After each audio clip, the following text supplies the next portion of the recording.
Good morning, my brothers and sisters. On this, our next movie review and spoiler cast in the GMGU. If you didn't already know, this is the Good Morning Guys podcast, and this morning we are talking about the next installment in the MCU, Thor, Love and Thunder.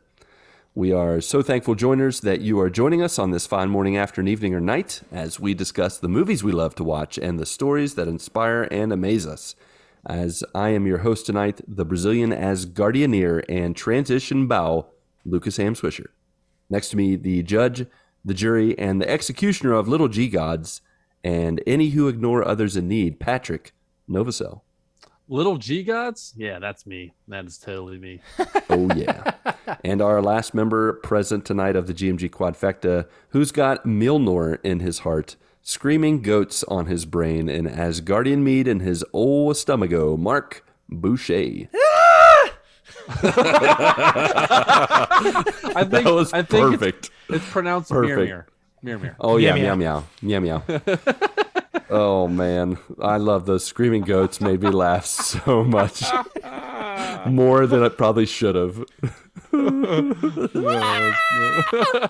And I'm sure my wife is probably laughing her head off right now because she knows exactly what I'm talking about, and she's probably in the other room. Nice. That's right, folks. We are here to talk all about Thor, Love and Thunder. As is tradition, we're going to jump right into our spoiler-free review and rating because, of course, we don't always know if people actually read the title to the podcast, and we don't always know if people actually remember what they're listening to, and they just load it up, and they're like, oh my gosh, what did I accidentally stumble into? So we're giving you this chance. For the next few moments, we are going to do spoiler-free review, give a little rating, and then we'll spoil the bejangles out of Thor, Love and Thunder. So starting with, let's start with Marcus. Give us your spoiler-free thoughts, my friend. So I very much, I'll start by saying I enjoyed Thor Ragnarok. All right. Mm-hmm. So I very much enjoyed that change. We're doing Thor, Love and Thunder tonight, just to make sure. am in realization of this, but Just so we're on the same page. This is the baseline sure. I have to start at. Okay, that's the baseline. Gotcha. I enjoyed Thor Ragnarok. I loved that movie. It was a nice change of pace from the super serious Thor movies, especially the direction that Thor: The Dark World went in. And I loved Taika Waititi's direction with that. And this is more of that. Very much. If you enjoyed Thor Ragnarok, you will, for the most part, enjoy Thor Love and Thunder, for the most part. Mm-hmm. There are certain spots where I think the comedy is kind of forced. They kind of overdid it in certain spots where they really didn't need to. And so I think Taika needs to pull back a little bit on that. I think certain actors and actresses in the movies, in these movies, or specifically this one, don't really have that kind of range to be comedic, in my opinion. And so it just didn't work as well for me. Now, that being said, I still very much enjoyed the movie. And so I am going to give this, let's say I'm going to say 7.5 screaming goats out of 10. All right. Okay. I like that. Nice. Patrick, how about you, my friend? What Mark said. Hopefully. Except I'm going to talk about Thor: Dark World. The daughter and I, we watched Thor: The Dark World this past week, and I like Thor: Dark World more than this movie. Ooh, Mike, and spicy. Because I just finished Love and Thunder, and I'm like, okay, just like Mark said, it was the comedy felt forced. The Thor Ragnarok was a good movie with comedy. The Love and Thunder felt like it was trying to be a comedy over an action movie, over a Marvel movie. it felt like it was too much. It felt like it was like the 9th season of Seinfeld, where every character was just out of their shoes, just get into their character, being overly dramatic about everything and trying to just get laughs. And that's what I thought was this. Now there were some funny parts. Yeah. There were some very subtle funny parts, and the funny parts were the subtle parts, and the ones where it was just like in your face trying to be comedic and Thor trying to be too funny. It felt like Mark said, it felt forced. Some of the actresses and actors of this movie, it wasn't their role. It didn't feel like that was them. And so, but overall, I mean, I was entertained. I enjoyed the movie. Like, I mean, really, I enjoy all Marvel movies. It's hard, when you rank them and when it's, last on the list, it's like, okay, but it's still a Marvel movie. It's still fun. I was still entertained. I would, I would probably see this again, just like any other Marvel movie, even though Thor: The Dark World is last on my list. I still enjoy it. I still watch them all. Yeah. But yeah, I also give this 7.5 screaming goats out of 10. So what Mark said. Ditto. All right. Well, I am not going to ditto what you said. Okay. I will Good, say that good. I definitely see your perspective, and I concur with how you could feel that way.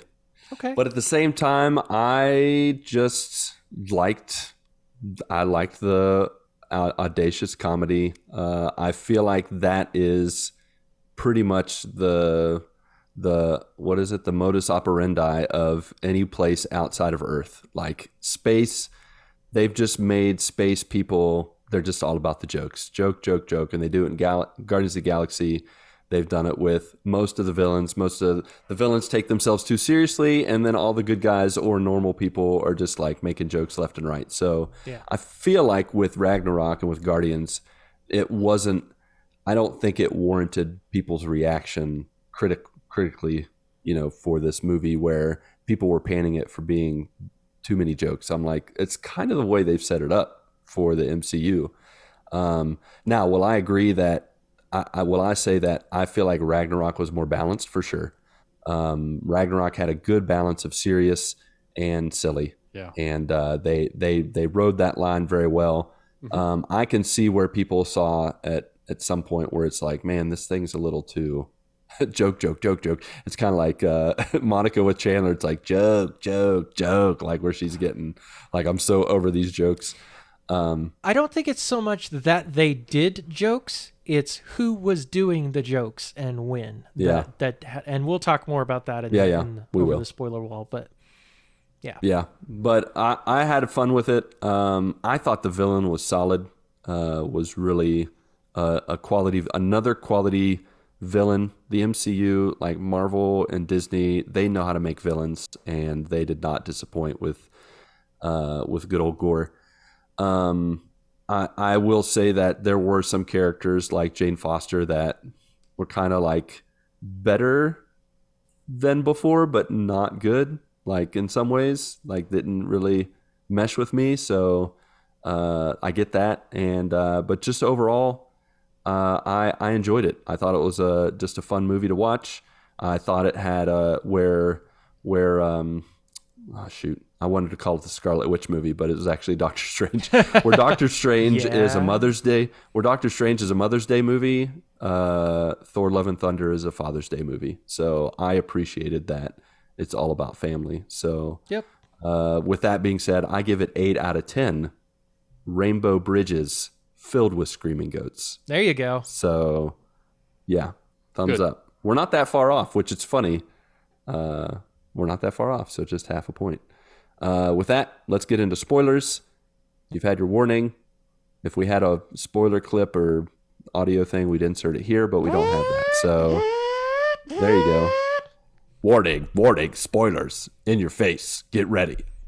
So I'm going to guys, clip that, and it's going to be our spoiler warning. Yep. That's the official one from now on. please do that. That's glorious. We are going to do, light, as it were, light plot coverage, just so we make sure we cover every act of the movie. We're not going to go into great detail, but pretty much the beginning of the movie is set up for the villain, Gore the God Butcher. And what a heartbreaking, like almost a mix of Up and, I don't know, Never Meet Your Heroes kind of moment, like where Gore loses his daughter because, you know, he's got nothing. He's been praying faithfully to his god, Rapu. And then he meets him. He turns out to be a jerk. And it turns out that a sword has been calling him, called the Necrosword, has called him to that location. And the Necrosword helps him kill said god. And thus Gore the God Butcher is created. What do you guys think of this villain opening? Yeah. Again, for the first time listeners of this, I love backstories. And this movie started with the villain backstory.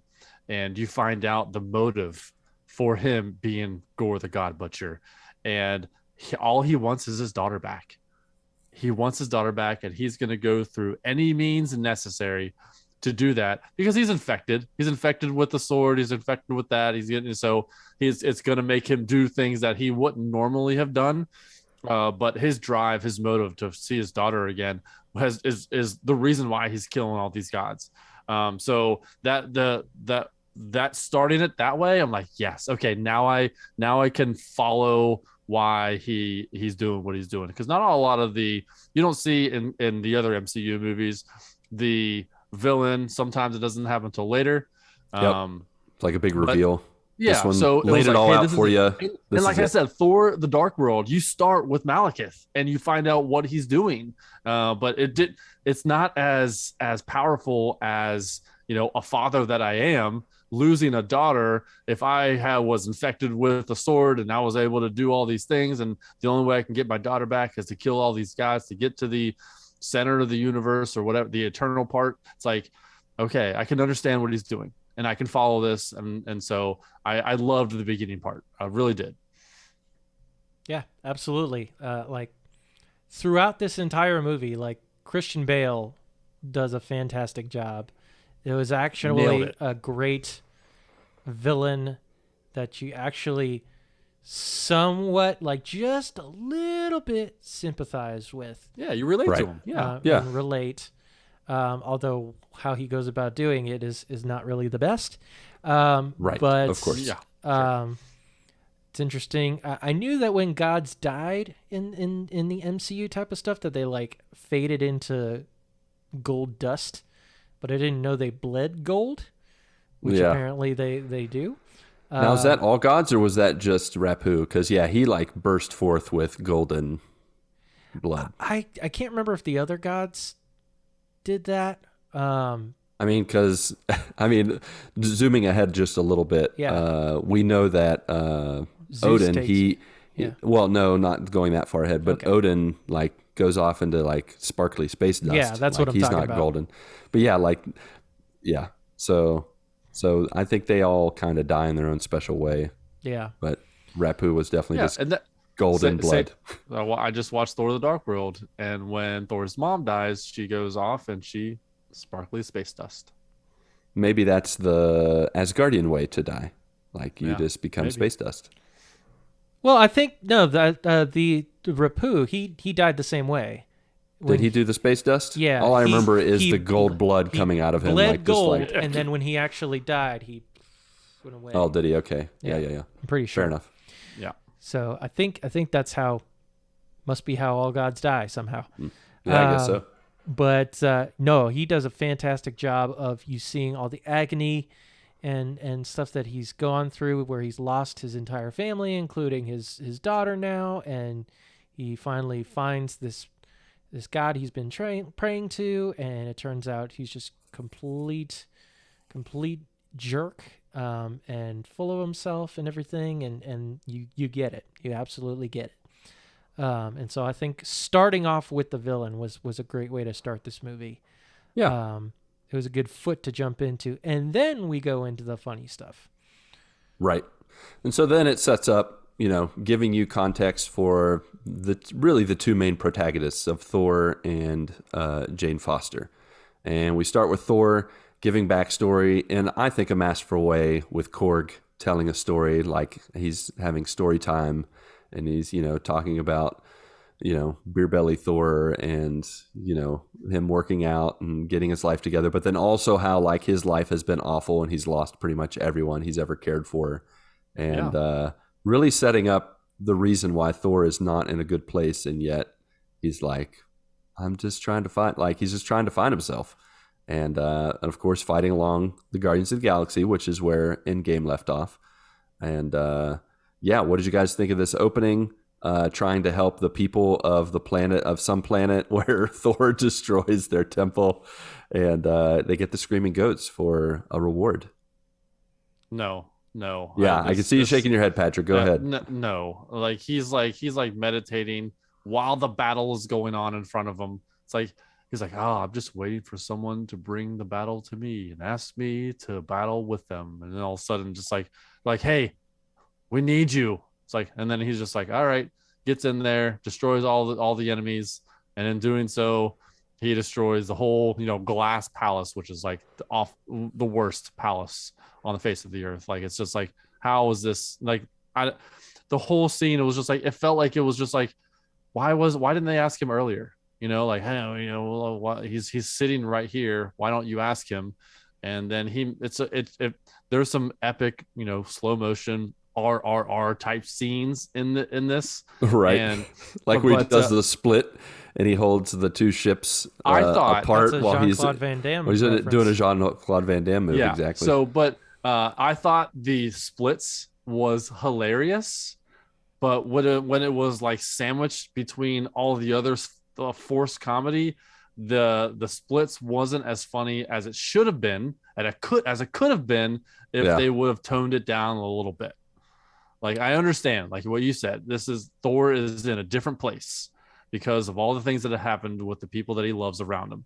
I understand, but it was just like, it felt like it was trying to be too funny. I'm like, well, is this gonna be a comedy? Like, it felt like Seinfeld. It felt like they were just the 10th season of a series where they're like, all the characters have just like, they have dug deep their feet into the sand, and this is now their character. And it felt like it was too much for me.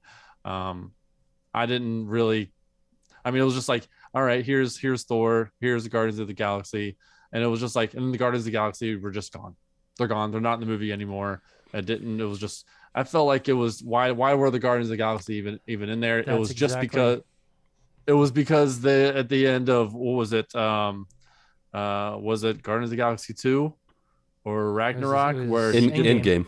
Or Endgame. He gets on the ship. You need to get further to the future. Jeez, my goodness. Like, there's so many movies. So yeah, he just gets on and it was just like, I guess that's why they had him on there, because they had to have him they on couldn't there go as just like a continuation of the story, even though just like a small right. part of it. But it was, I don't know, it wasn't as cool as it could have been, because it was just, they tried to be too funny with it. Yeah. I mean, I'll say that I didn't appreciate how they almost belittled the Guardians of the Galaxy to the point where it's like they were literally just standing there while Thor was doing his thing. Yep. Now, I know, and they're just battling just people. They've battled these huge enemies that they've many enemies before, and they couldn't handle these few people. It was just like, it felt, like you said, it felt belittled. They belittled it, and it was just like more of like a. I could see that. Yeah, unfortunately. Yeah. Other than the scenes with Star-Lord, nothing else needed to happen with the Guardians here. And it didn't look like Star-Lord was Star-Lord. It was like, hey, it looked like he was from Community.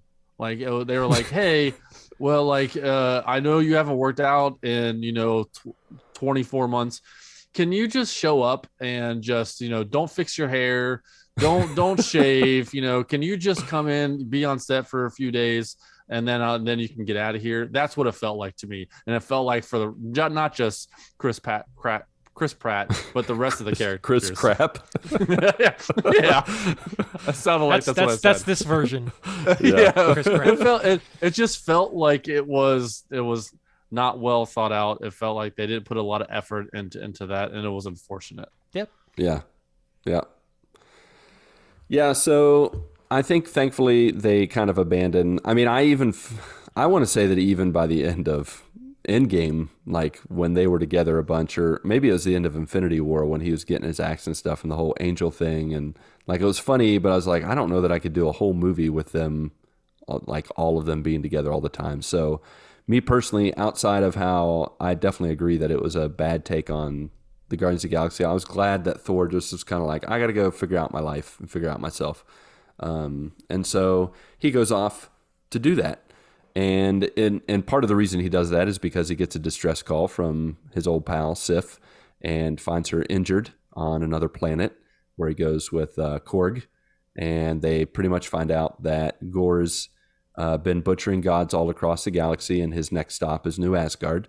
And so then it cuts to, at some point, maybe before even, they cut to Jane Foster, who is dying of cancer.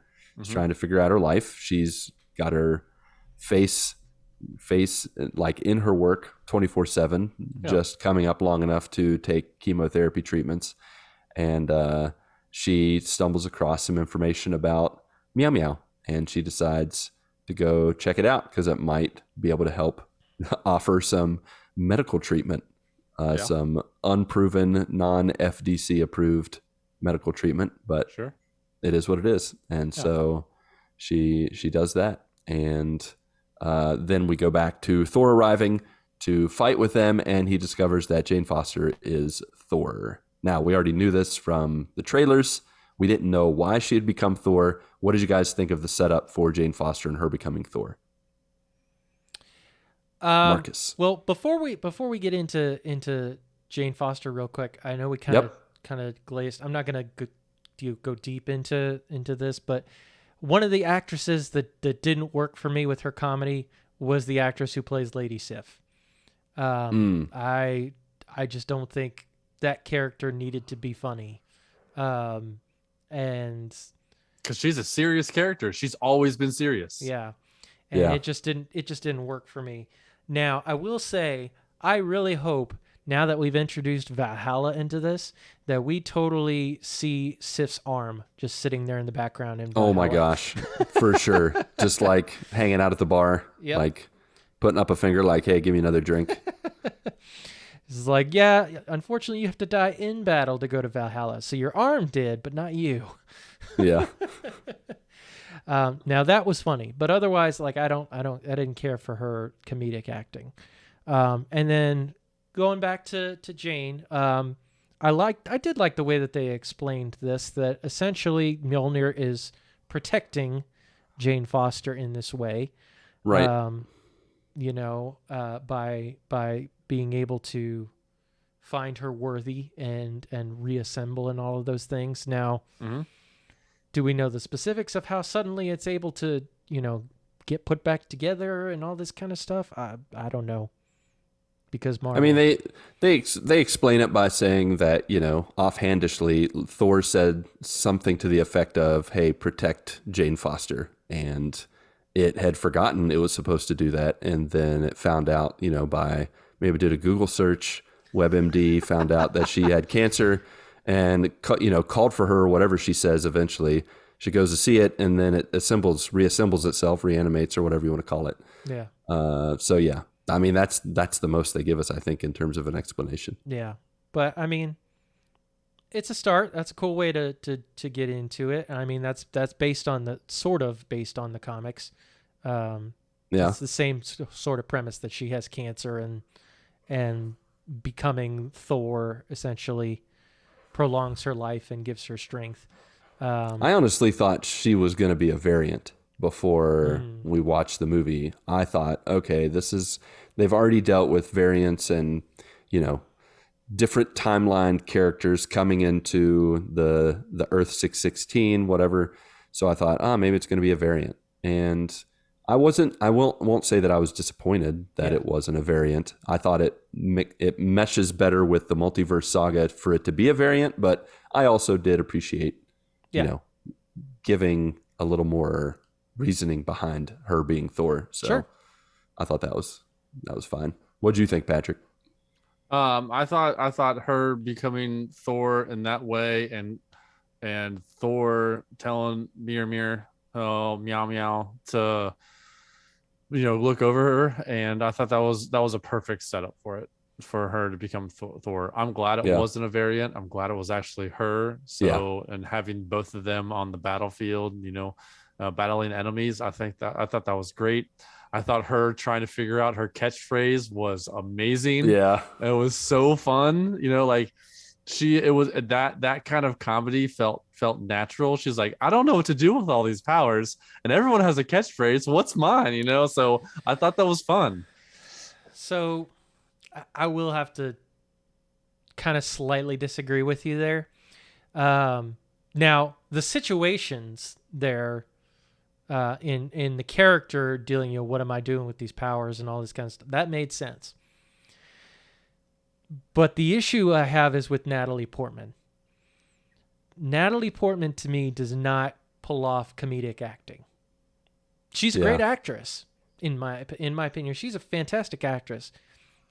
But to me, she's not a comedic actress. And to me, it felt forced for a lot I think of some of her comedy may have felt forced, sure. But I didn't think it was as forced as a lot of the rest of the movie.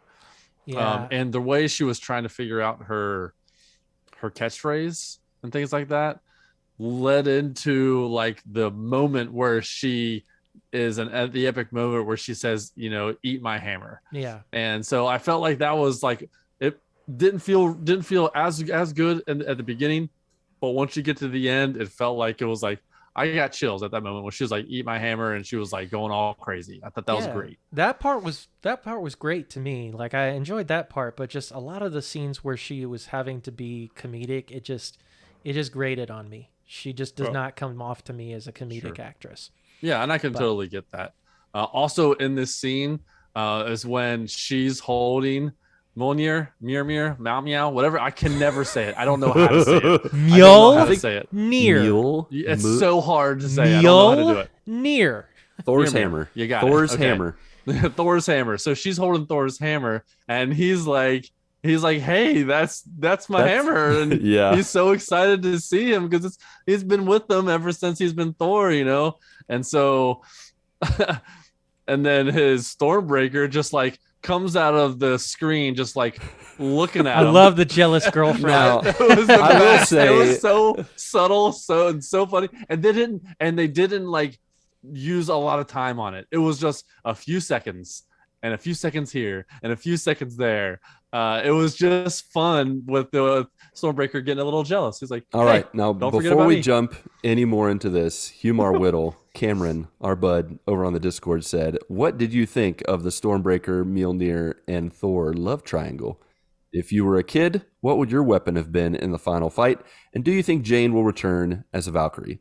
All right, we got 3 questions here. Oh, okay. Patrick's already talked about a little bit about the love triangle. Love it. Absolutely love it. I loved the love. I thought it was hilarious too. I feel like there wasn't a necessity for Stormbreaker to act so much like a person. Like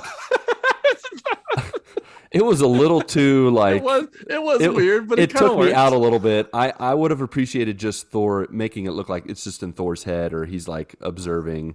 Like I like the gags where like it's almost like Stormbreaker is like what's the volleyball in Wilson Castaway, where like the person of the object is emulated through the actual person, not through the object itself, where it like floats on the screen and it's like they're magical. Listening, it's weapons. like I understand it's magical, but it just that like Patrick said that some of the comedy took him out of it. That took me out of it for some reason. Oh, really?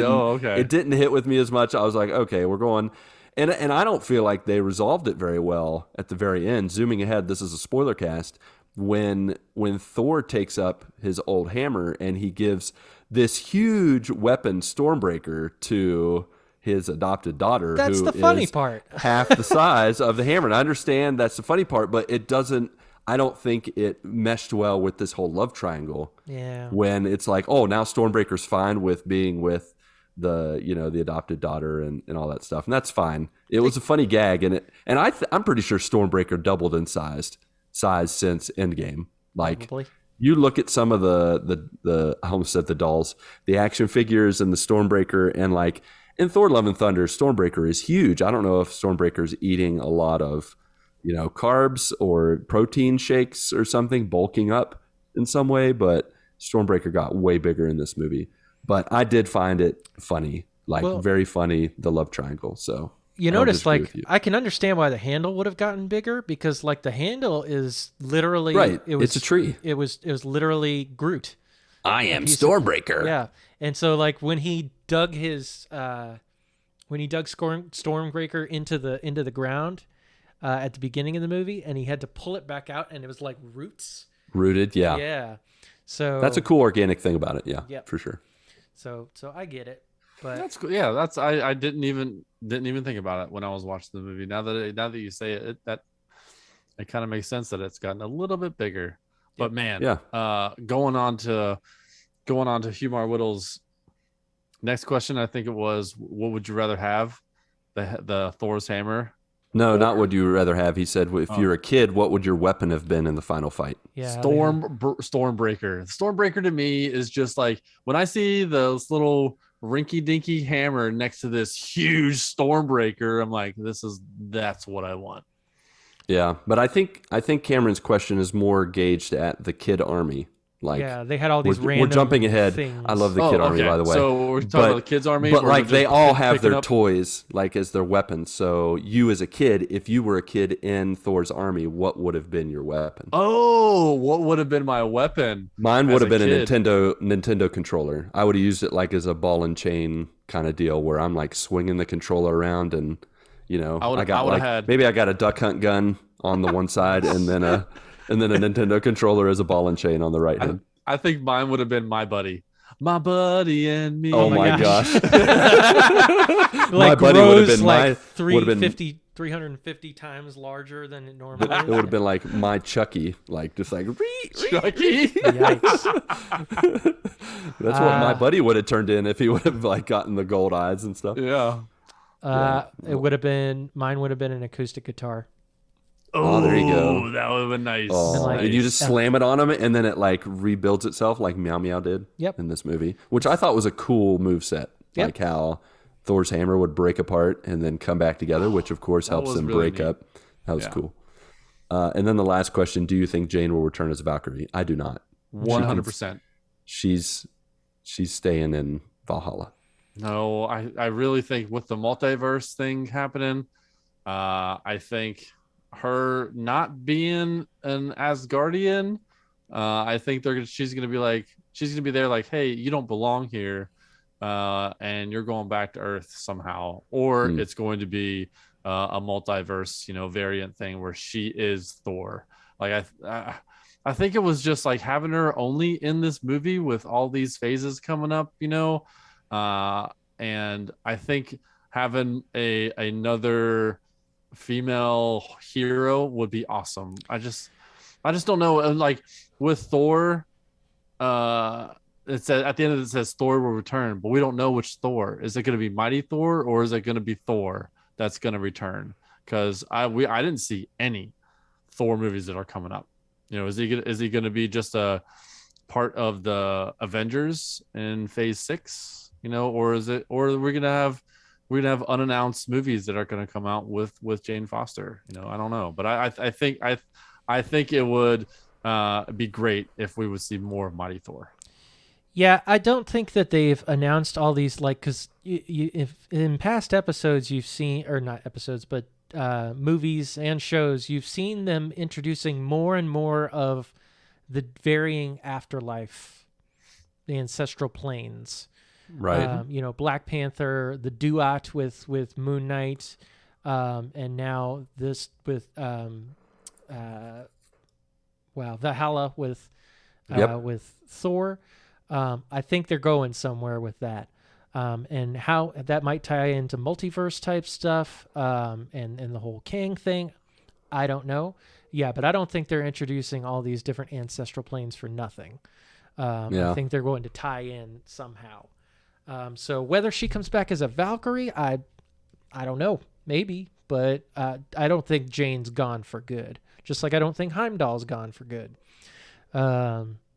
So we'll see. Yeah. I'm going to be the other end of the spectrum, and I'm going to say she's done. I think in terms of her story and her arc, she made that the Taika Waititi or whoever wrote her story, she herself, like everything that happened to me is like a good, your character served her purpose and did her part and played her part in helping Thor become who he needs to be in the MCU and as a character.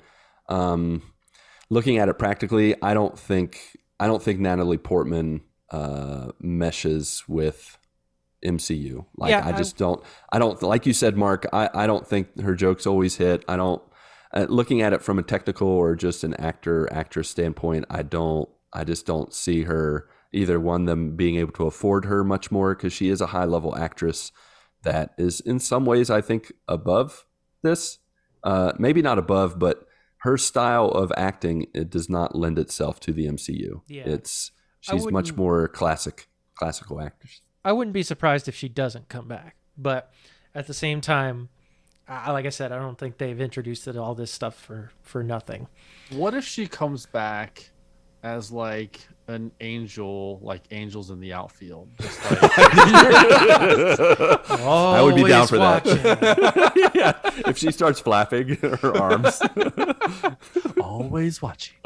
Oh man! All right, we've gotten ahead of ourselves. Thanks, Yep. Cameron, for those questions. But so yeah, pretty much Thor's introduced to, the new mighty Thor, the love triangle between him and his old hammer and his new axe, and then of course King Valkyrie is brought back into the mix, and they have to fight Gore. They have to team up. They try to fight him off. They actually do fight him off, but then he kidnaps all their kids and takes them to a faraway place called the Negative Zone. That's not what it's called, but I don't remember. Shadow Realm. Yeah. Shadow Dimension. Shadow Realm. And so that pretty much sets them up on their next adventure, where they go to a place, Omnipotence City. Omnipotence City. Yeah, I don't know if it's omnipotent or omnipotence. I'm not sure. Yeah, I don't remember. It's one of those. Where Zeus is. Yeah, where Zeus. That big old place where Zeus is. Yeah. Zeus's city. So they decide to go there to just get some more little G gods to help them fight Gore, because eventually he's going to destroy them if they don't work together. Mm-hmm. And here we are introduced to Zeus in the form of the gladiator himself. What's his name? I forget. Russell Crowe. Yes, thank you. Yeah. I was watching. I was like, "Is that Russell Crowe? He does not look like the Gladiator anymore." Not anymore. No, he looks like the Daddy Glader. The Daddy Glader is what he looks like. Well, I mean, how old is Russell Crowe now? I mean, he's up there. Yeah, I know. I just that like, was like 20 years ago. When you think, I know, like I saw a meme today, and I was like, "You think Mario looks like? You remember it? Mario looks like this in 20 years ago, and it's like Super Mario. Actually, he looked like this 20 years ago, and it's like, from Wii. But it was just like, man, I Russell Crowe. He didn't sound like him. He didn't look like him. His physique wasn't like him. I'm like, why get Russell Crowe? It just didn't make any sense. Well, and I thought his, like, the way his English and his accent, I found it to be a little weird sometimes, where he's like, yes, try some grape. I'm like, grape what? Grape I needed soda? subtitles. I was like, if one thing I could add into movie theaters is subtitles, I would be like, all right, turn subtitles on right here. Yeah, he was trying to go for the literal Greek accent. He did not do a good job bad. It was bad. I did not enjoy his character. When he got killed with his own lightning bolt, I was like, good riddance, thank you very much. Bye. Moving Except he wasn't. Zipping ahead to the after whatever. We are all over the place. We are. Yeah. But it's like, they show him alive, and I'm like, dang it. And then they show Hercules, and I'm like, he looks like a dork. It's the dude from Ted Lasso. Yeah, it's sure, but I haven't watched Ted Lasso, so I don't have that connection. Oh man, he's Roy Kent. Oh, okay. Yeah. Cool. I don't. Yeah, you've seen it. That's great. He has a whole song. Yeah. Roy Kent. That sounds like a great guy. I was like, cool. He's Hercules. He doesn't look like a Hercules. Not at all. Not at all. Yeah. But anyways, yeah.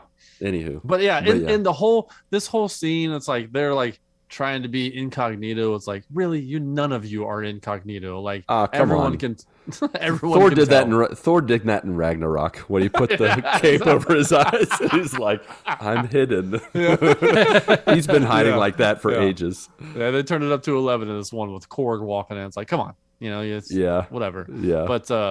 But the whole thing of Zeus not being this all powerful, serious god that he is portrayed in, and everything else that he's ever been in any, so he's just like being this, just like, hey, we're just gonna we're safe here, we're good, we don't need to do anything, we can just have nice relations with all of us, and I'm just like, oh my gosh, really? Like this scene felt real. It could have been done much. I don't know how they could have done differently, but I did not like Zeus's character. I did not like Omnipotent City at all. I did not like what they were doing there. It just made no sense.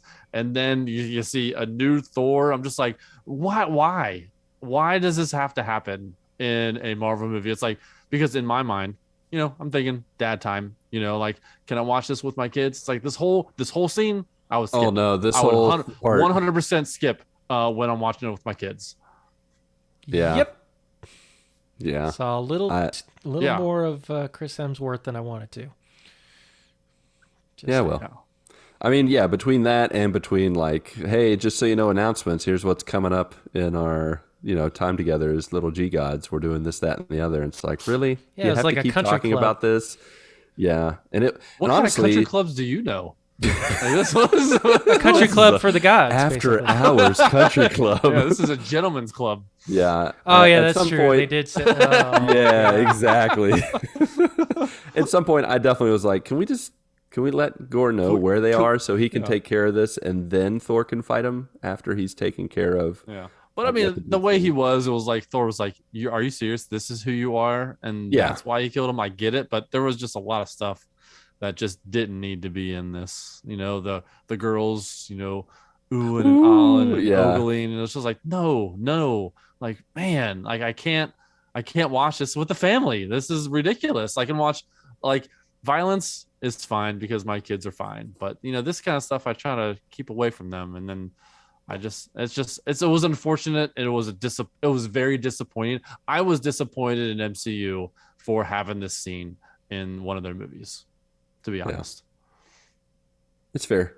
Yep. It's fair. I definitely didn't. I mean, I didn't care for it either. But I will say that the fight of, killing Zeus after Zeus almost killed Korg was pretty fun to watch. Of course, who knew? Poor Korg. Who knew that the only vital organ of a Korg or their people is in their mouths? Everything else is expendable. I'm so glad he's finally like a head of God of War just on your belt. I know, right? He is. He was pretty much whatever his name is. Can't remember his name. I can't remember off the top of my head. Marc, what's his name? Yep. Can't remember his name either. The head from God of War, just being that there. Head That's what he felt like the rest of the movie. Totally. Just being He was the comedic head dude. Now, when Valkyrie put him on the back of her head, that was a little weird. Mimir, thank you. Yeah. Yes. Oh, that's yeah. meow meow. Meow meow meow Meow, meow. Oh, great. Now we're going to mix those up. So they get the Thunderbolt, which is really the only thing they were after, which honestly, part of me was like, really? That's lame. That's a lame, like, parting gift. Like the Thunderbolt that can turn into multiple Thunderbolts and do cool stuff. But really, I guess it was to get a weapon for Valkyrie, because all she had at that point was a sword and letter openers, which let's make an aside that Valkyrie was severely underused and did not feel like the same Valkyrie. Now, it might be that they were going for someone who had been a political figure for way too long and had kind of lost her edge, but I don't feel like they made it obvious. Like, she was just there to talk sometimes and there to, like, be almost like bouncing ideas for Thor and Jane, like, to bounce ideas off someone. Like, that's it. Like, she served no purpose whatsoever. So I didn't care for that take on Valkyrie. Yeah. You guys have any other thoughts on Valkyrie, or probably don't want to talk anymore about omnipotence? I was glad that Thor, well, died at that moment. I was like, Yeah. good. You mean Zeus? What did I say? Thor? Yeah. Yeah. Yeah, Thor. Zeus. You're glad Zeus Thor when- died? Yeah. What? And he came back to life. No. But no, it was Zeus when they killed him at that time. I was like, good. What he's doing here is awful. He's just being here. He's just enjoying the life that he has and doesn't care about anybody else. Like it just felt awful to me. And everyone else didn't want to help either. It's just like, I don't know, people cheering on and people just, I don't know if it was brainwashed, if they were brainwashed somehow, but we're just loving the luxury of life in Omnipotent City.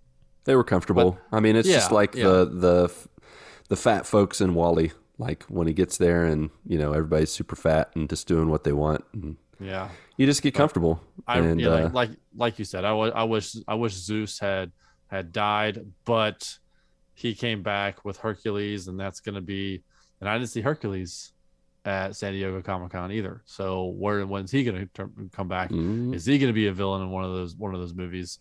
Because he's not a big bad. I would see him only in one movie. He's very much contained to Thor. Yeah. Yeah.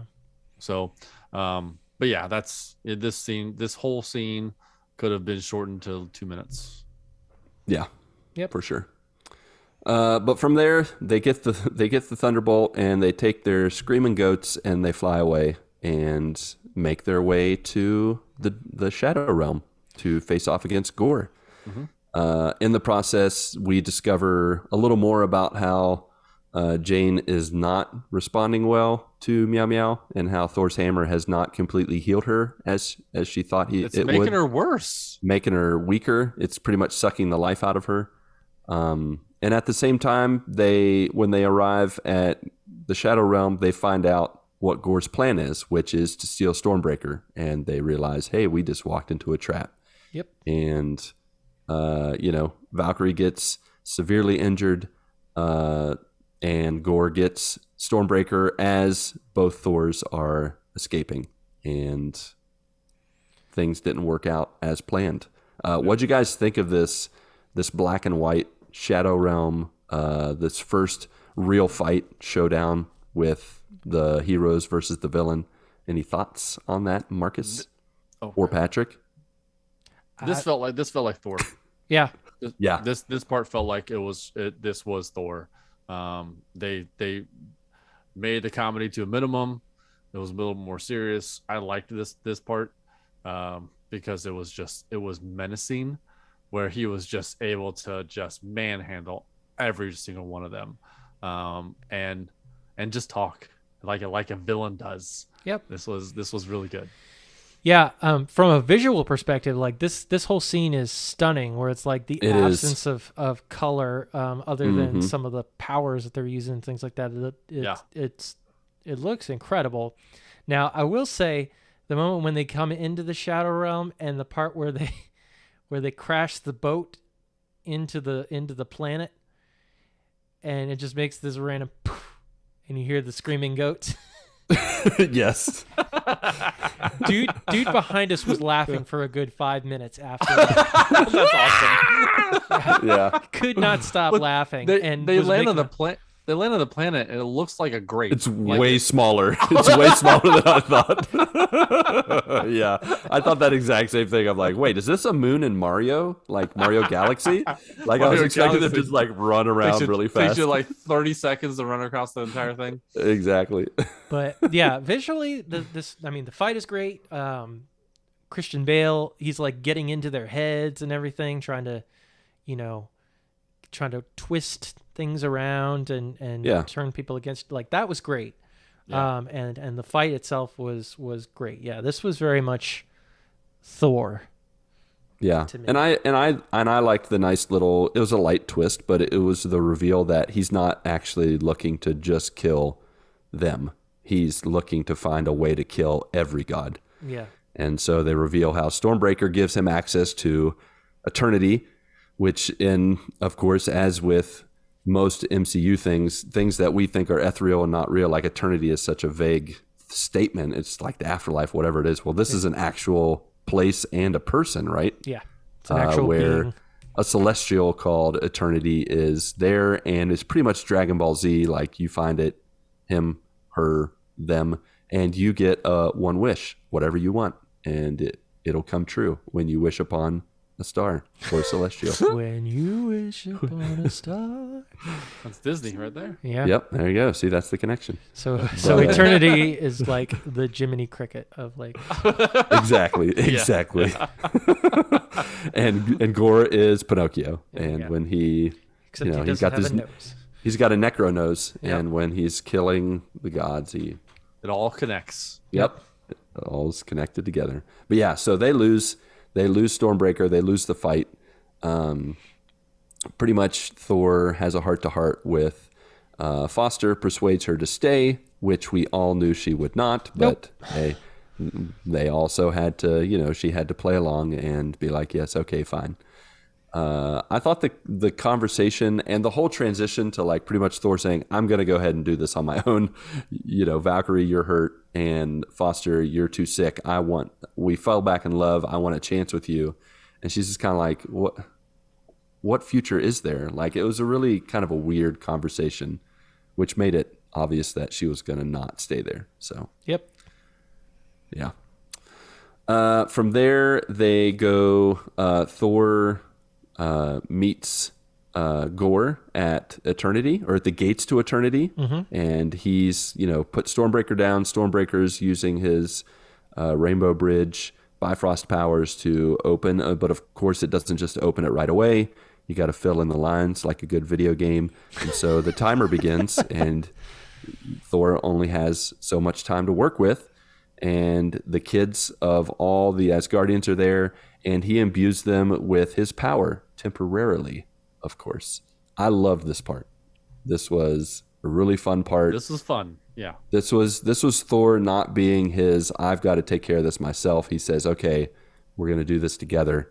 And then he does, which I think was a great shout out to his dad, whispering to them, or whispering to his hammer, or whatever he whispered to, and just saying, I imbue the power of Thor temporarily. Yeah. And they all get crazy lightning ball eyes, and it was madness.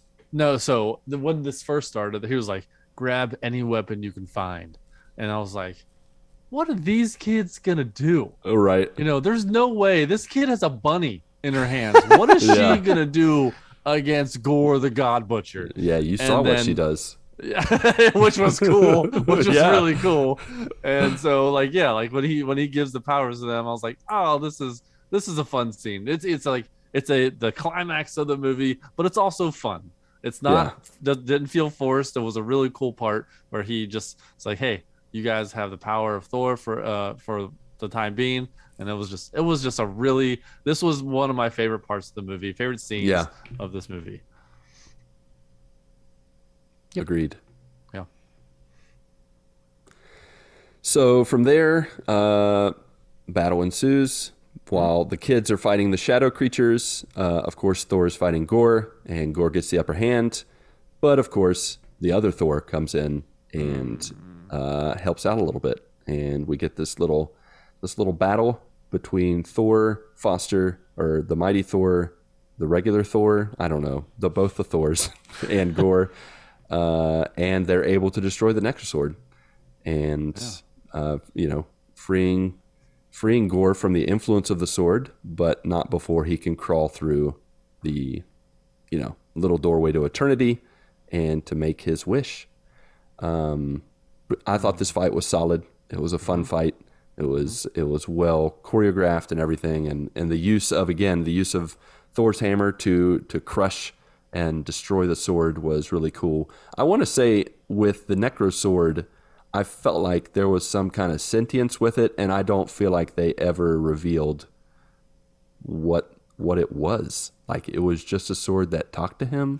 Is it like the Darkhold? Well, it's a Necro Sword, so it's literally like death in death as a sword. Yeah, as a sword, and so it's got some sort of possessed demonic type of thing inside of the creature that can speak out to you and influence you.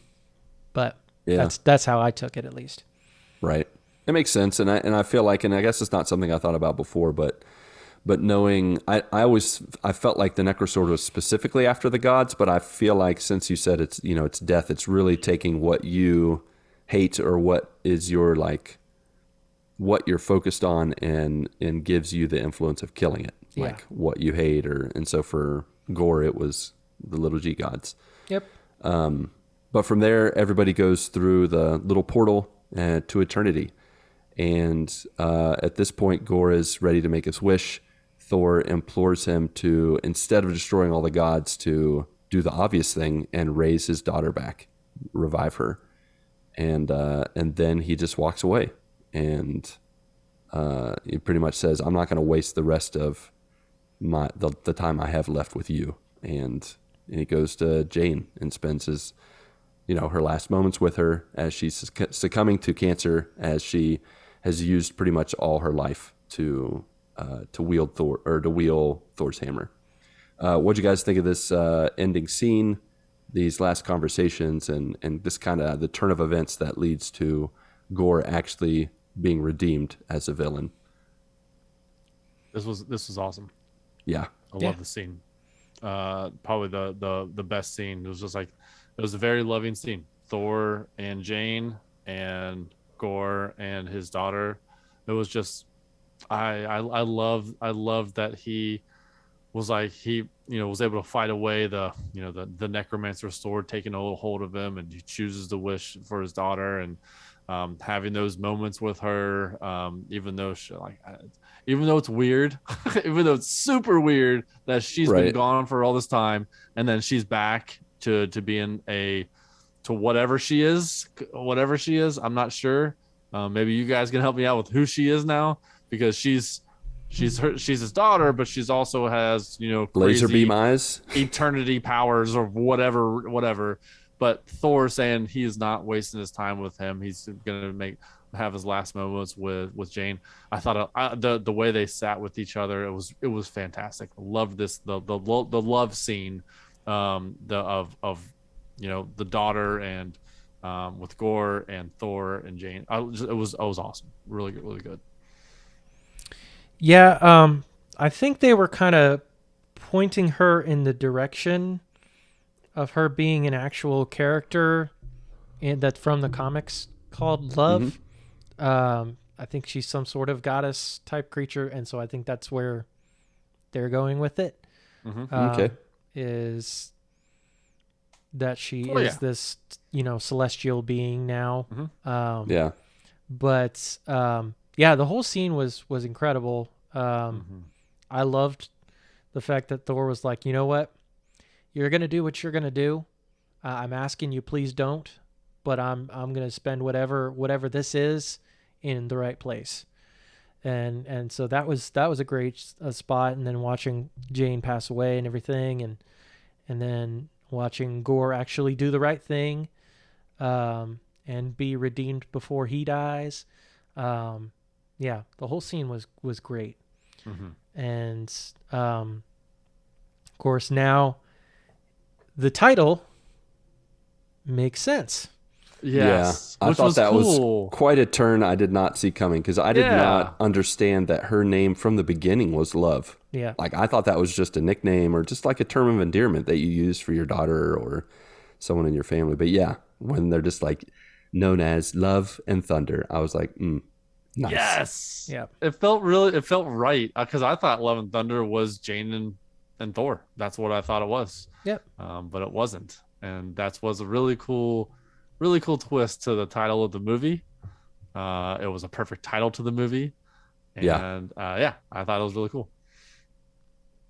Yeah, I think this is like case in point where Marvel and Disney and Taika Waititi and just the people who are making the decisions, or I guess Kevin Feige too, all the people who are making the decisions on how they do villains. I think this is a just so good. Not just bringing redemption to a villain. I think that's a time-old tradition, but demonstrating and helping us see the perspective of the villain and not agree with them, but at the same time have sympathy, have empathy for what they're going through, and then them to have the chance to redeem themselves. I mean, Gore is such a good example of that, because he could have just wished for the death of all gods, and he wanted to. It was clear he wanted to, and to see him kind of have that changeover and and just really imbue what love is all about, and bringing back his daughter, and then handing her off to Thor and trusting him with her life. It was just so poetic, powerful, and so beautiful. Like it just was so good. And as a dad, I was just like, yeah, that's what I'm talking about. Like, Crazy part, that's Thor. That's Chris Hemsworth's daughter. Yes. No, I had forgotten to say that. Yeah. That's so cool. Actually, a number of those kids are like Natalie Portman's kids are in there, more of Chris Hemsworth's and other people's kids. Like they're all over the place in this movie. That's neat. It's really cool. Yeah. So like at the end when they're like bickering back and forth and they're like, she's like, I don't want to wear that. And she shoots him with his eye lasers. And they're like, but I love you and I love you too. That's that's father-daughter, like true family chemistry. Yeah. So good. So good. Really, really enjoyed it. So in the aftermath, Korg gets his body restored, of course, starts his own family. Foster's sacrifice is honored in New Asgard. Valkyrie and Sif begin training the children to fight. Thor adopts Love, who joins him in heroics. Thor wielding his old flame, Meow Meow, and Love somehow wielding the huge Stormbringer. Wait, which one is it? Breaker. Stormbreaker. Okay, I wrote that down right. And then, as we already talked about, there's a mid-credit scene revealing Hercules is going after Thor, which we know that won't last, given Hercules is a hero. And then Foster arrives in the gates of Valhalla, which I have to say it was really nice to see Heimdall. I miss that guy. I like him a lot. Yep. Yeah. Do you guys have any closing thoughts? Any other things to say about Thor: Love and Thunder? I think I've said my piece on this. Like I said, it could have been better, but I still enjoyed it. I think this movie was redeemed by the ending. Yeah. Mm-hmm. It really was. Yeah, strong third act. Yeah, I think the beginning was great, the ending was great, and the middle had good parts. But the ending was so good, and that it totally redeemed the movie. If the ending had ended differently, I don't, this is just conjecture because this is the way the movie ended. But if it ended differently, I don't think this movie would have been any good, to be honest. But the way they ended it, they really bookended it, and it was perfect ending, absolutely perfect. One of the best endings of any of the Marvel movies. Yep. Yeah, I'm with you guys. It's good stuff for sure. I will be interested as we get to the end of the year. Maybe we should do an episode where we just rank Phase 4, like just have a quick discussion about where we rank the films.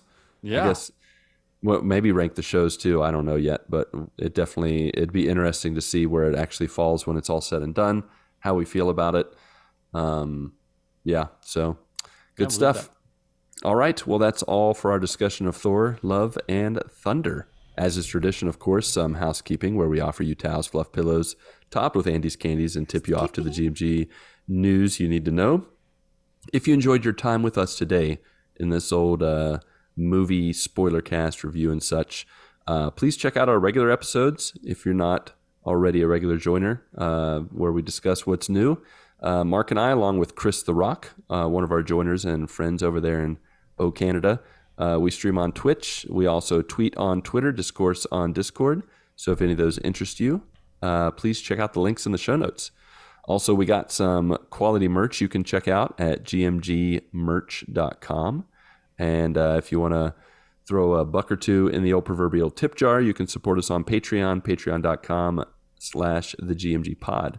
And then finally, if you want to toss a coin our way, in the form of not an actual coin, but a review and rating, you can click on the links to Apple Podcasts, Podchaser, and Spotify and let your voice be heard. We would appreciate it. Alrighty then, Pat and Mark, along with you, our beloved friends, family, and joiners, go get your good morning this week, and may God bless and guide your lives as you live, as you work, and as you journey through the realm of film.